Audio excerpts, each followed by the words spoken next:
حي على الفلاح.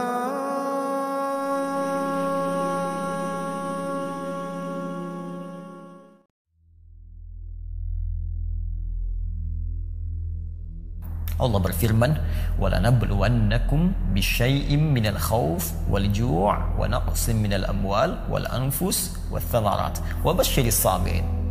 Dan kata Allah, kami akan uji siapapun yang hidup dengan beragam ujian. Boleh jadi itu tidak menyenangkan, seperti kekhawatiran, gelisah, takut, rasa lapar, kurangnya harta benda, jiwa yang sakit sampai wafat, atau kerja keras yang diambil oleh orang lain. Namun yang paling menarik kata Allah, wabasyiris sabirin, berikan kabar gembira pada orang sabar. Terkait dengan COVID-19 atau corona ini, tentu kita akan menggolongkan pada hal yang tidak kita senangi. Tidak ada orang yang senang dengan datangnya wabah dalam konteks kemanusiaan. Maka dari itu, ketika kita diuji dengan ujian wabah semacam ini, maka apa sandingannya dalam Al-Quran? Apa padanannya dalam hadis? Maka Allah telah memberikan jalan kepada kita bersabar menghadapinya, bersabar berikhtiar dalam mengatasi wabah ini. Karena itulah bahkan spesifik dalam hadis riwayat Sayyidah Aisyah radhiyallahu taala anha, terhimpun riwayat ini bahkan dikutip dalam kitab Al-Fathur Rabbani fi Tartib Musnad Ahmad bin Hanbal Asy-Syaibani dalam bab tentang wabah. Kitabul Wabah, bab tentang wabah, di halaman ke-204. Di situ disitir bahwa Nabi pernah menyampaikan, walaysa min 'abdin yaqa'u ta'un fihi wa yamkuthu fi baladihi sabiran muhtasiban. Kata Nabi, dan tidaklah seorang hamba yang mengalami kondisi wabah kemudian dia menetap di tempat dia tinggal itu dengan bersabar, sabiran, muhtasiba, dia banyak mengoreksi diri, dia banyak kemudian melihat amal-amal positif yang bisa dia kerjakan. Wa ya'lamu annahu lam yusibhu illa ma kataballahu azza wa jalla lahu. Dan dia menyadari tidak mungkin semua kejadian itu bisa terjadi kecuali Allah mengizinkan, menetapkan itu semua. Illa kana lahu mithla ajli syahid. Maka kalau dia berjuang dengan itu, dia mendapatkan pahala syahid di sisi Allah Subhanahu wa taala sekalipun dia wafat dalam perjuangan itu.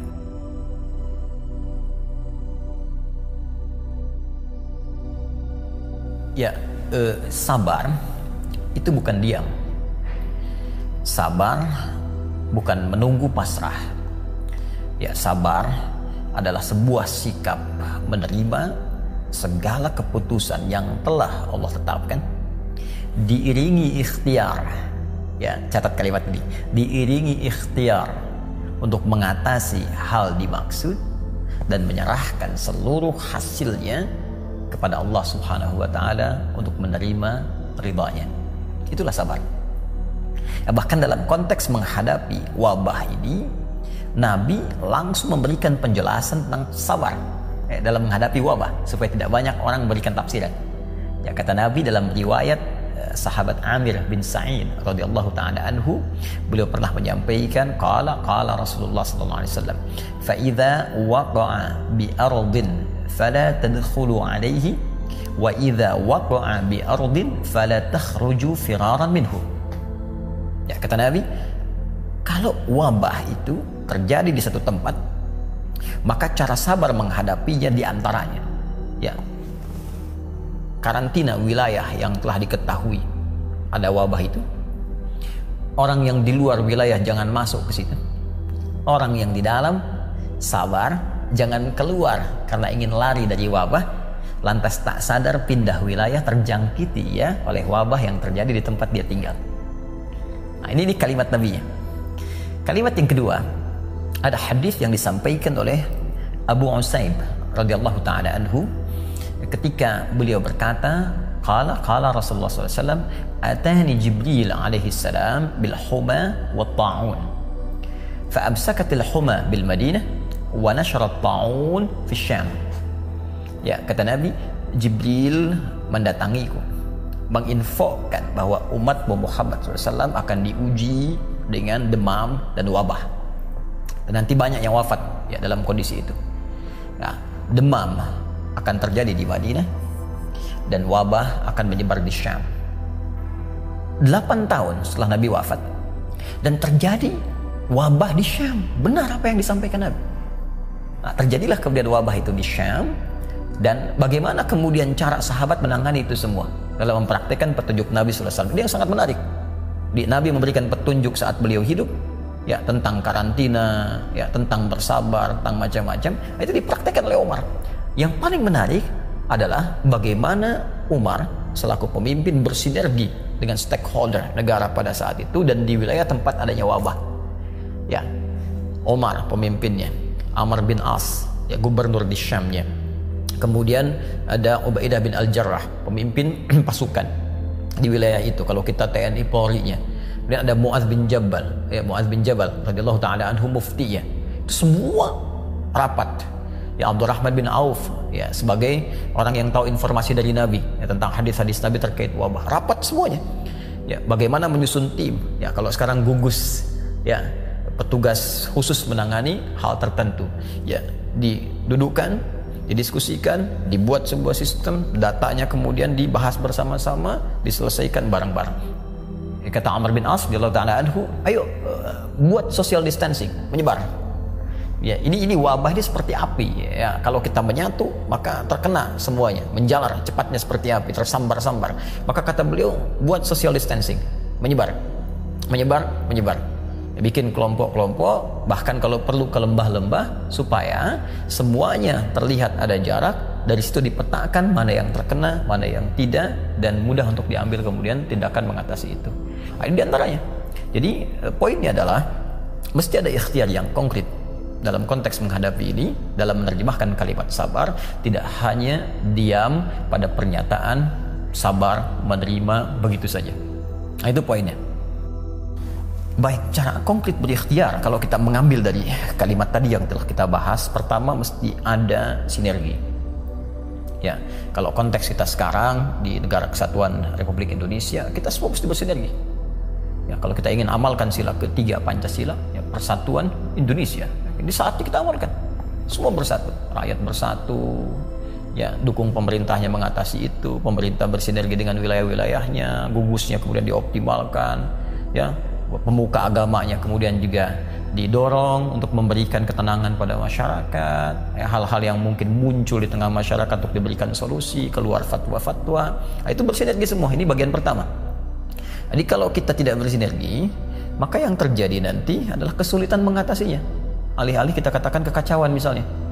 Ya, Anda bisa bayangkan kalau dalam situasi yang tengah kita mengatasi wabah masih ada yang bikin hoax, kan? Masih ada yang saling mencela. Ya, masih ada yang saling ingin menikam dan sebagainya. Bagaimana kemudian kita bisa mengatasi hal yang besar sementara yang kecil-kecil pun tak bisa kita atasi? Maka ini yang bagian yang pertama, kita harus bersatu.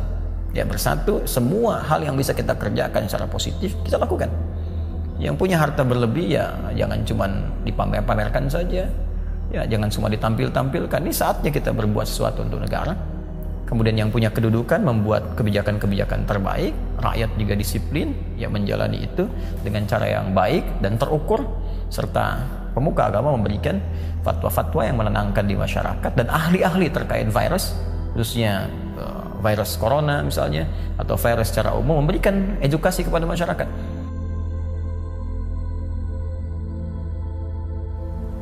Langkah strategis, ya, sebetulnya dari apa yang saya paparkan tadi, kita sudah bisa petakan, ya, secara umum. Jadi di Islam itu ada pencegahan, ya, ada pengobatan atau penanggulangan. Ya, langkah pencegahan mungkin sudah terlewati, ya.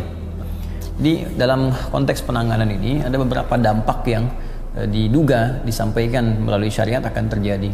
Ya, misal ada dampak yang memicu kepada mental, ya. Mental dari kepanikan, sedangkan panik itu jadi persoalan. Ya, maka dari sini ada hal-hal strategis yang harus kita kerjakan, penjelasan-penjelasan ke masyarakat. Misalnya ahli virus bicara tentang virusnya, ya, ahli agama bicara tentang bagaimana menenangkan hati, tentang jiwa dan sebagainya. Itu yang coba kita hadirkan, kita koordinasi juga dengan teman-teman di dai, para ulama, bahkan mengeluarkan doa-doa. Ya, ini yang paling menarik. Ini dalam situasi ini pun Nabi sudah membimbing kita. Ini baca doanya nih, doa ini memenangkan kepada jiwa, doa ini mencegah penyakit dengan izin Allah Subhanahu wa taala menjangkiti kita. Banyak doa yang bisa kita bacakan. Ya, yang paling populer misalnya zikir pagi dan petang itu ya bismillahilladzi la yadhurru ma'asmihi syai'un fil ardi wala fis sama' wa huwas samiul alim. Dan subhanallah walhamdulillah wala ilaha illallah Allahu akbar. Jadi doa-doa itu dari sisi spiritual. Nah, tapi ada dampak yang juga mungkin diisyaratkan dalam khazanah keislaman. Hal-hal semacam ini itu pasti akan berdampak pada aspek ekonomi. Sudah pasti. Nah, sekarang bagaimana Islam memberikan solusi dalam keadaan seperti itu? Ya, ketimpangan mulai lesu, bahan baku mulai sulit, ya, ada karyawan mulai banyak dirumahkan segala rupa. Dalam kondisi itu seperti apa kondisinya? Bagaimana Islam memberikan solusi dalam situasi demikian? Maka ada hal yang sangat menarik ya. Dalam kondisi ini, Nabi pernah saat berhijrah dari Makkah Al-Mukarramah kemudian sampai di Yathrib. Dulu Yathrib namanya. Ya, Yathrib sebelum menjadi Al-Madinah, sebelum jadi kota, ya. Secara singkatnya Nabi datang, situasi kemiskinan banyak. Maka yang paling mudah secara sosial dilakukan adalah Nabi dengan petunjuk Allah Subhanahu wa taala diperintahkan mempersaudarakan. Di masyarakat, ya, khususnya dalam umat Islam, Muhajirin dengan Ansar, juga masyarakat pada umumnya, dan persaudaraan ini efektif.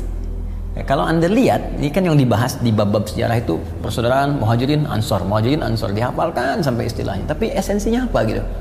Ya, yang kaya dipersaudarakan untuk membantu yang belum berkecukupan, yang ada dalam kesulitan. Maka dipersaudarakan si fulan dengan si fulan. Ini bisa mengcover berapa orang. Nah, ini kita bisa terapkan dengan konteks atau konsep kekinian yang mungkin sekarang kita bisa petakan 34 provinsi misal di Indonesia. Ya, setiap provinsi ada berapa kabupaten, ada berapa kota misalnya.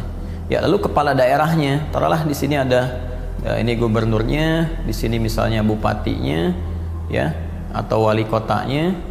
Nah, ini memetakan nih daerah-daerah yang tingkat 2 ya, ke bawah ya, daerah tingkat 2-nya. Ada berapa orang yang di atas kemampuan, saya menengah ke atas. Ya, kemudian ada berapa masyarakatnya yang kira-kira mesti dibantu. Lalu kita akan lihat misalnya dipadukan ke sini. Yang punya kemampuan bisa membantu berapa orang? Satu orang misalnya bisa mengcover 5 orang atau 10 orang. Maka silahkan dalam masa yang sulit ini dia bisa membantu sesuai kadar kemampuan dia. Lalu sisanya yang kira-kira tidak bisa tercover oleh orang-orang mampu ini baru dikeluarkan anggaran. APBD-kah itu misalnya, atau secara nasional APBN-nya, ya. Jadi ini sangat menarik hal-hal semacam ini. Jadi kalau kita praktekkan dalam konteks kekinian, saya kira insya Allah hal-hal yang bisa kita rasakan sulit setidaknya bisa meringankan dengan konsep ini. Ya, coba sekali lagi dilihat, kita seorang hamba yang pasti akan berpulang kepada Allah Subhanahu wa taala. Jangan sampai dengan ujian seperti ini pun kita malah semakin jauh dari Allah Subhanahu wa taala. Ya, keinginan untuk ibadah semakin berkurang, rasa malas semakin meningkat. Ya, dan itu tanda-tanda ada hal yang harus sangat diperbaiki sebelum nyawa sampai di kerongkongan, dan tidak ada jalan bagi kita untuk memperbaiki kembali. Ya, setidaknya koreksi diri kita, perbaiki amal soleh kita, karena semua kita pasti akan berpulang pada Allah Subhanahu wa taala. Anda mengisolasi diri, harap-harap corona tak masuk, tapi malaikat maut tidak akan pernah punya sekat untuk bisa membawa Anda kembali kepada Sang Pencipta. Ya, sekali lagi ini pun adalah saat yang baik untuk saling bersinergi dalam kebaikan dan menghadirkan amal soleh yang boleh jadi itu meringankan beban kita di hadapan Allah Subhanahu wa taala. Saya kira itu. Terima kasih. Assalamualaikum warahmatullahi wabarakatuh.